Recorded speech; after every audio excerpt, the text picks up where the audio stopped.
Hello and welcome back to the Waiting Native Chronicles. As promised in earlier videos on the authorization to carry permits in Canada, I'm going to make a brief video on the topic of holsters for such firearms because it's not the usual requirement that you see. These holsters have to be made within certain specifications to be used in the bush, and we're going to go over that now. And if you like any of the holsters you see in this video, I've made them all. I have patterns for them, and I will include my email address at the end of this video so you can email me direct and get yourself a free set of plans. Okay, so let's get into this.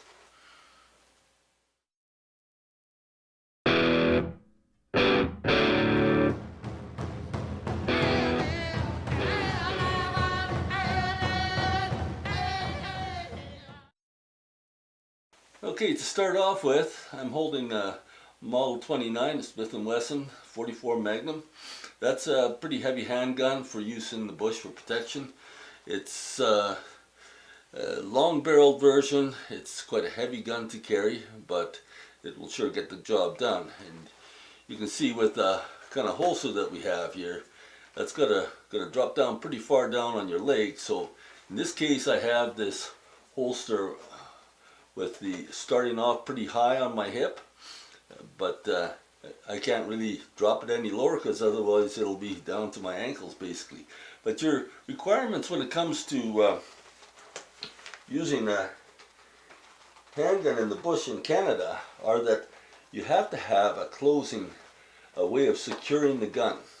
So it can't be in a holster that the gun can fall out of. So in this case here, since we're working in snowy conditions quite a bit, I am putting a little flap over the top of this gun. That's one good way to do it. So, you know, if you're going through trees and stuff and snow is falling on you, or if it's raining, you know, it basically keeps the gun pretty dry.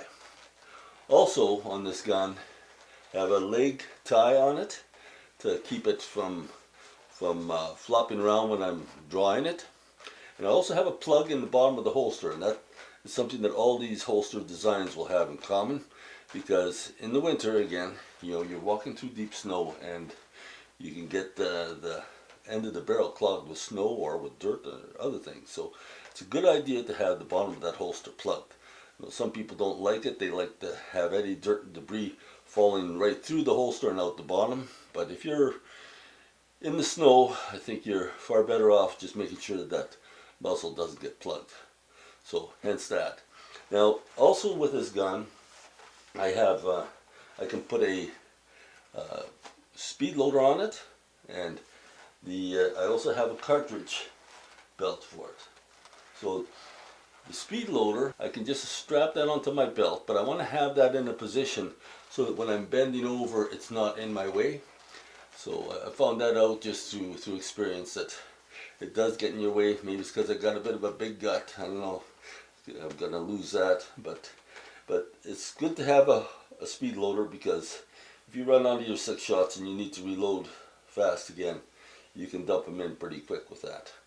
And probably better to have it on your right hand side, the speed loader, or because you have your gun basically out, and then you'll take that speed loader out and dump it in that way.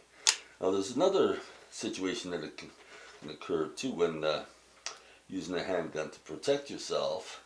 In the event that an animal poses a threat or is actually attacking, you may be taking a few shots, 1 or 2 or 3 or something like that, and then the threat subsides or appears to subside momentarily, and that's when you might start thinking, well, I've used up 3 of my shots already. I'd really like to have a full revolver again. So that's when you want to have a cartridge belt along with your gun on your holster, because then you, instead of dumping all your shells out and having to put in the 6 that you have in your speed loader, you can just take out the 2 or 3 that you shot already and take out of your cartridge belt and refill that cylinder, close her up, and you're good to go again. So that's really the reason for having a cartridge belt. It's not just for looks, although it does look nice. So that sort of covers it, I think, with this gun here. Let's move on to a smaller handgun, and this one is also going to be one for self-protection. Okay, another thing you have to consider when it comes to holsters for handguns in the bush in Canada is that the law specifies that the gun always has to be on the outside of your clothing, which can be a bit of a pain in the case of wearing a parka in the middle of winter. Now, the previous gun we looked at, the 44 Magnum, that has a large enough belt that I can adjust it to fit on the outside of my parka. But another way to go to is to have that holster drop down a little bit, as I have with this gun. So with this one here, I can wear a coat up to about this length, which in I think the majority of cases would be doable. And then the handgun is still legal because it's visible from the outside to anybody who comes along. That's basically what they're concerned about. They don't want any concealed firearms. And by the way, this also rules out the possibility of using a shoulder rig. You're just not allowed to conceal your gun.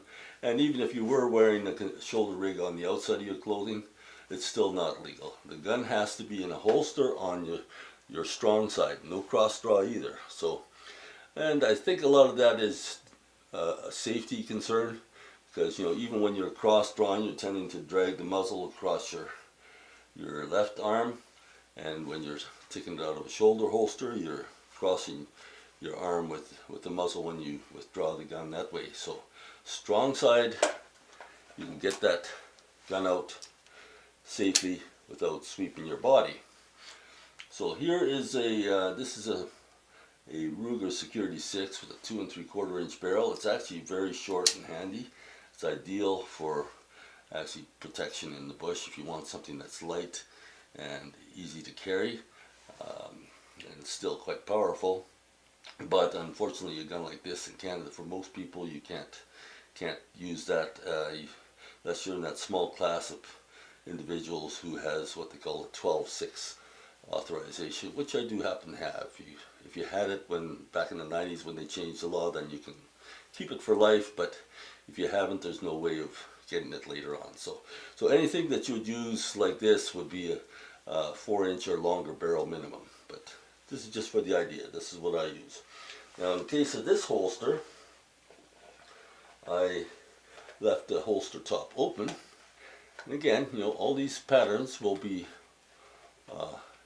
available by emailing me using the email at the end of this video. So with this holster, I don't have the speed loaders mounted on it, but I do have a cartridge belt again on this one. It can be back a little ways. Some people have said you should move a little closer, but I like to leave a little space for a belt knife also. And I can get the bullets out of this cartridge belt quite easily. So that's not really a problem. But again, just like I was talking about in the previous segment, you want to be able to refill that gun if you've used up some shots, and then take those empty cases out and pop a few fresh rounds into it, just in case things start getting going again. Always nice to have 6 shots available, right? So aside from that, this gun also has a closed-in muzzle, and they have to have that securing strap, and this one is dropped a little bit lower. Okay, for the last gun we're going to cover, it's going to be a gun for dispatch of trapped animals. In a case like that, it's not for protection against wildlife. This is a gun that a trapper would typically be given an authorization to carry. 22 caliber is what they want you to have for that, and they want you to be able to shoot it very accurately. So again, there's also a proof of proficiency test associated with a handgun like this, but it's just a little 22. This one I could have caused it to hang a little lower as well, but I have it high up on my belt. This one is actually from my wife. And with a gun like this, so empty, this is a Smith & Wesson Model 617. And that is actually a nice little gun, a little bit on the heavy side for carrying around just to dispatch with, but that's the gun we have, and it's we like it because it's a very accurate handgun. So with the 22, You basically want to have the same holster design, although it's not really for rapid fire and protection. So for that reason, just a holster. It's nice to have a dedicated belt for it, but you can just hang it off your regular belt too, because in the case of this one, you don't need to have cartridge loops for extra rounds, because it's not like you're trying to protect yourself with a little gun like this. Although I suppose in a pinch, better than nothing, right? But if you don't need cartridge loops on your belt, then you actually don't need the whole belt at all. So you can definitely just get by with making the holster on this one. So I hope you found this video helpful. If you have, then I'd be pleased if you subscribe to this channel if you haven't already, and at least click like on it just to help the algorithms for this channel and get this content out to more people. So from the Way to Native Chronicles, I want to say God bless, as I usually do, and catch you next time.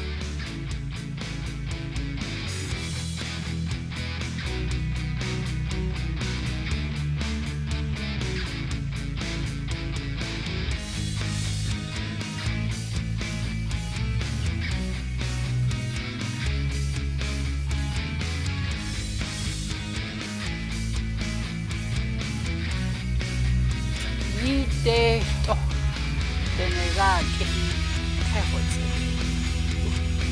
kitten dogs.